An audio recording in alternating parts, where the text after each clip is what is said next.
Hello and welcome to lesson 3. We're going to talk about keyword brainstorming. Basically, you need a lot of ideas. Okay, you need a lot of keyword ideas because it takes a lot of bad keyword ideas to get a few good ones. And I have an illustration up here that looks kind of grim because there's a person falling over and that hurts. We don't like it. Ouch, right? So no one likes to fail, but unfortunately, to get to success, there's a lot of failure, right? So the other side of repeated failure, as long as you're learning from it, right, and trying things, you will find success. Think about the way we learn to walk, right? Or the way you watch kids learn how to walk. They stand up, they fall over. They stand up, they fall over. They stand up, they go a little bit further, they stand a little bit longer, they fall over. This happens until they walk, okay? That's how that works. So don't be afraid of this. It'll happen, right? And you need a lot of that. But eventually, you'll be running. So with that behind us, how do we go about getting keyword ideas, right? So, whatever it is you're selling, there is, well, I'm assuming that you have a problem you're solving, and that problem, if you have or know people that have it, then there are others and you have a market for it, right? So what you need at this point is more ways to say it, more ways that other people around the world or even around the country, around the region, are talking about it, aside from maybe just the way that you and your friends might talk about it. All right, so what we need to do is kind of start offline, right? We want to talk about how are people going to search it? Why do they buy? Okay, this is also known as jobs to be done. Well, I guess that's one way of looking at it. There's this jobs to be done work. It's popular along product type of circles, and the idea is that every product has a specific job to be done, and then when people are buying anything, whether it be a water bottle or a milkshake, which is actually what kind of got the study going, were actually milkshakes, but the point is that somebody, if they're buying something, they're hiring the product to do something. So if I am going to buy a water bottle, I'm buying this because I need it to hold my water, right? And it's covered in whatever this is because I don't want it to fall out of my hands and be slippery because it's glass, and if I'm holding it without it, it's going to be slippery and fall out. And it's glass because I don't want a plastic one because of all the BPA and other plastics that or other chemicals that hang out in plastic. That's the job to be done, right? That's the problem. That's their solution. So you can do that offline. Think about those things. Also think about, where do they hang out? Okay, so my target customer, they hang out in these places. That could be physical locations. That'd be great if you could actually go meet up and talk to these customers and have face-to-face interactions. That would be the best. But if you can't, where do they hang out online also? Because you want to get in those groups, you want to talk to them. If they have problems that can be solved with your solution, they're going to be happy to talk to you. They're not going to be like, hey, get out of here, you're soliciting me or something like that, right? As long as you're talking to them in a genuine way. What do they read? So do they get specific magazines?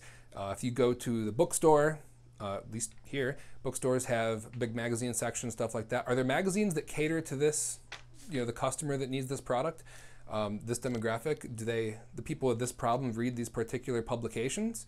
If so, take note. All right, talk to your family and friends. Talk to other people you know. You might be surprised if you actually ask them about these things.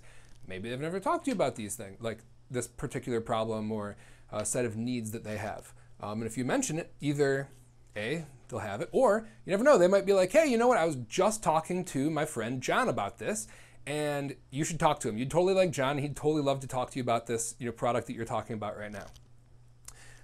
The other one is get kind of out of your own little circle, city, region, state, especially if you're going to sell something globally, like on Etsy. If you're open to shipping worldwide, start finding out for keyword ideas how people are talking about either your problem or solution in other cultures, right? Because there's a good chance that people are using different words.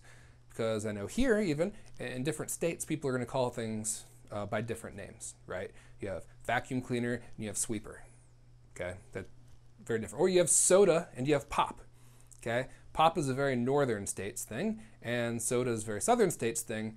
Even though I have heard both growing up in Ohio, if you walked around saying soda, people would think you're from the South. But if you say pop down North Carolina, South Carolina, Georgia, Florida, they're like, what are you talking about? I don't understand what pop is. So again, these are all keyword ideas. And if you just use one, you're going to be missing out on, in this case, half of a country. So don't do that. All right. And again, nice handy little guide. All right, so the second one, we're going to go online. So I mentioned the common ones, right? And then you're going to have other places, go on forums, stuff like that. When you figure out where they hang out online, go to those places and hang out and engage. Even if you're not asking them things, stuff like that right at first, just observe. If it's out there on the internet, just read it, get to know the way they talk about it, and you'll learn a lot more. But go to Facebook, go to Twitter, go to Instagram, and engage on these, right? People are out there in social media to engage with stuff. So give it a shot. And don't be discouraged by, early failures. But if you really can't get anybody talking about this thing, then, again, you have to keep trying to find out where your audience is then. Okay. Then go get some suggestions from Marmalead. So once you have a list of, we'll call it a seed list, right? Once you've done some brainstorming and have an idea of, or have some ideas that you can start plugging in, well, then go over to Marmalead and get some more ideas, right? So type it in, we'll call it a seed word. You put this word in, and then it's going to give you more suggestions from there. And there's a couple different places. So with this fantastic screen diagram I've drawn, this would be where the search bar is. Over on the right, you're going to have this other ideas section, right? So this is going to give you other suggestions of what people have searched. And some of them we're going to have Marmalead scores on there.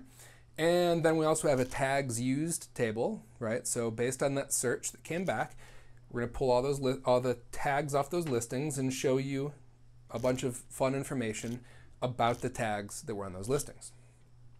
And then, of course, everyone loves the word cloud or tag cloud. So right down here at the bottom of the page, you're going to have a tag cloud. And of course, tag clouds, right? Like the more a word is used, the bigger it is. It's a nice graphical depiction of how frequently a word was used from a set of listings. Then, once you've done that, so all these words, you're going to want to keep adding to your list. Just make a huge list. Again, don't start prejudging these words because it doesn't matter if they're good or not. The idea is you just want a bunch of them. Once you have a bunch of words that you're going to then evaluate, go over to the keyword comparison tool, and you're going to be able to compare 4 keywords side by side.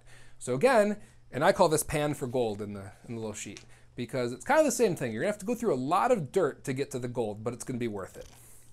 So here, the first one, you can see the green Marmalead scores, right? So these first 2, these are good. Awesome. Those are wins. Next 2, these are a little bit sadder, right? They're red. So the Marmalead doesn't think these are good ones. But that's okay. Because again, we expected it. So that's pretty much the process. Just keep going through it. So if you get down to here, and you get your collection of, I don't know, let's say 5, 10, 15, 20 keywords that you think are good, start trying them. But never stop with this process. There's always something to learn. You're never really done with it. It's just one of those things. It just keeps going. It's a cycle. Always be talking to your target market and everything, and you'll keep learning. The more you learn, the more ideas you're going to come up with, and the more things are innovated, the more you're going to come back through this. And every time you come up with another product, go through the same thing. All right. Well, see you in lesson 4.